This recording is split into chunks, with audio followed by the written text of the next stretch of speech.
And hey, what's going on YouTube? Tim Wilson here with the follow-up video. As promised, the full Nike Elite review as well as comparison to the old Reebok ones. Now, as we know, Reebok lost the licensing rights to make NFL jerseys and Nike has picked it up. At first I was being real skeptical. I was buying a fake Nike Elite. I was searching around trying to find websites and everything, and I found this video. I'll put the link in the bottom. Very first ones that persuaded me to buy the Nike Elites. So yeah, let's get started. Alright, and starting off on top with the collar, I'll be talking about the Reebok one first. You see the actual material itself for the collar is a rib knit material. You've probably heard me talk about it before. Real strong, sturdy. I really do prefer this material for collars. Onto the tags, on-field Reebok. Pretty well made tags. The neckline, you see here the neckline. Not a very well made neckline. It's all wrinkled and stuff, but when you're wearing the jersey, people don't see that at all. Down to the NFL equipment patch. From afar it looks like a really nicely made equipment patch, but up close you can see the stitching errors with the stars and football. It just looks like, really looks like a mess, I would say. Onto the new Nike one. Well, remember, it's a fake Nike. The collar itself, rib knit material. Really do like this material. The NFL equipment shield, everyone talks about it being rubberized now, and the fake manufacturers did a real good job in mimicking that. It does feel a bit leathery, made of leather, but no complaints whatsoever about it. The tag on the inside, it is sewn down like how it's supposed to be. Everyone not itching your neck or anything. That really nicely made jersey. It's a size 44. I'll get to that later. And here's the tags. I don't have the tags for the old Reebok one. And I bought this jersey about a year or two ago, so I took the tags off as soon as I got it, unfortunately. So I can't really review those. But here's the new tags for the Nike jersey. Just gonna skim through them real quick. It shouldn't be a big deal if the manufacturers cannot get these tags right.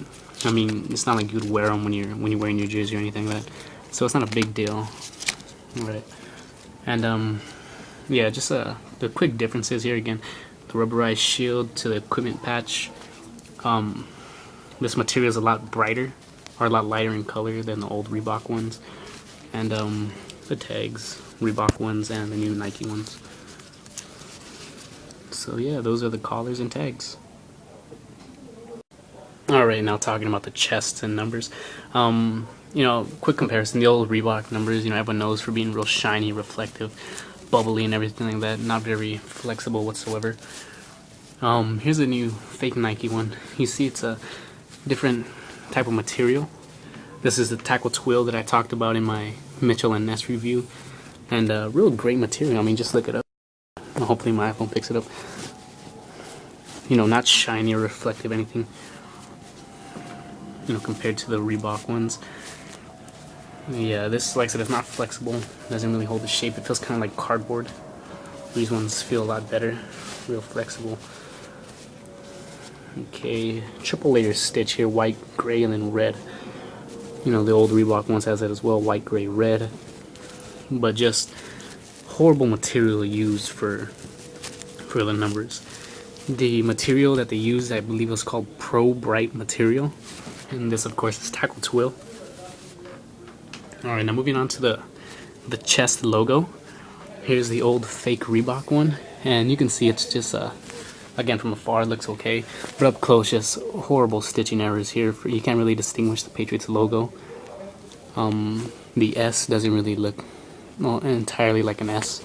Just not a very well made chest logo. Again, from afar it doesn't look that bad, but up close really does look horrible. Again, just a mess of stitching errors right here.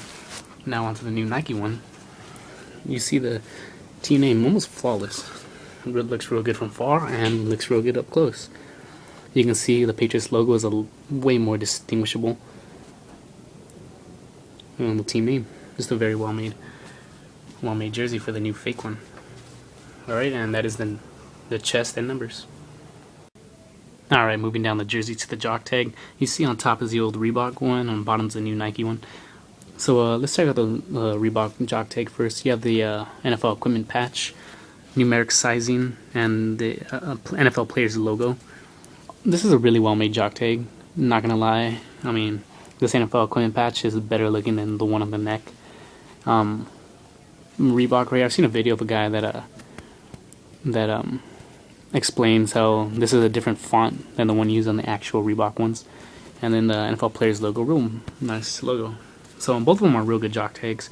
No complaints whatsoever for either one of them. Can't really, say which one's better because they're two completely different ones. Down to the Nike one. It's black. I know it's supposed to be gray, but it's black. Looks really good. NFL shield, really well made shield. NFL players logo, really well made logo. Numeric sizing and the Nike swoosh. Again, I just know this is supposed to be gray. Not a real expert on the Nike ones. I do know more about the Reebok ones, but that's just a jock tag for you. Alright, moving on to the shoulders and the sleeves now. You see the shoulder numbers right here by both. Remember, the Danny Woodhead is the Reebok one and the Patrick Chung is the Nike one.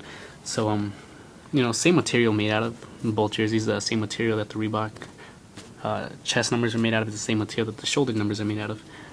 And for the Patrick Chung one, same thing, same material as the chest numbers are made out of. And both, again, look good from afar, but up close you can see the fake Reebok is much more reflective and the Nike one not as much.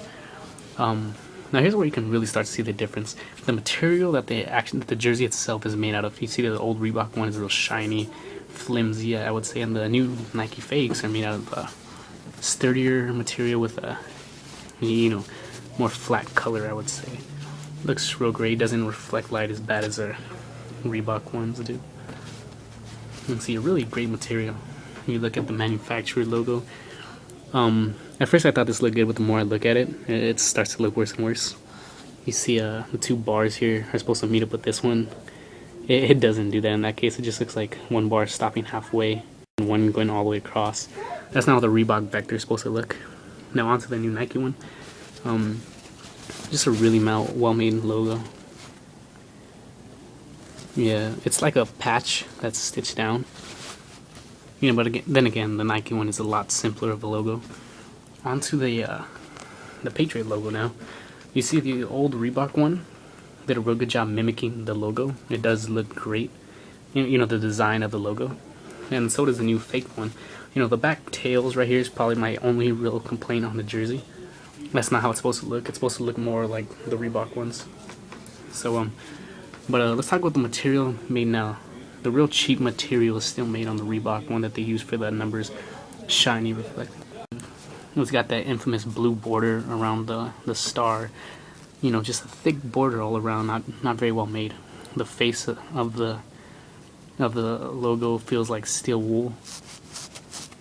I mean, I can rub a callus off with that. Now to the Nike one, just a better, well-made logo. You can see that, not shiny, not reflective. There's no blue border around the white star. Just almost a perfect logo. Really good job made. And that's the sleeves of the jerseys. And moving on to the back of the jersey. I'm not going to get too much into detail about the numbers or the nameplate because it is the same thing as the front of the jersey. Shiny, reflective. Same thing with the nameplate. And then not so shiny, good matte finish, as well as the nameplate. So let's just talk about the material made, or the material used to make the jersey. Here's a Nike one, and you can see the new ventilation zones that Nike was talking about. It's more of a polyester underneath the numbers, and then down to the mesh. Here's a Reebok one where the entire body is all mesh. You can see that all the way down is complete mesh, and then the mesh polyester, real thick material, real heavier material than the old Reebok ones. Now again, both of these jerseys are fakes, but you see the new Nike fakes are way better in quality, way better in looks. I would personally buy the fake Nikes any day than the Reebok ones. Real great improvement. And I will post, well, you already know I bought this from terrorjersey.com. I will post a link if you ask for it or anything. But this was purchased for $45. That's including shipping. And this was purchased for $20 with $25 shipping. I'll talk more about that maybe in the next video or asking the questions or something.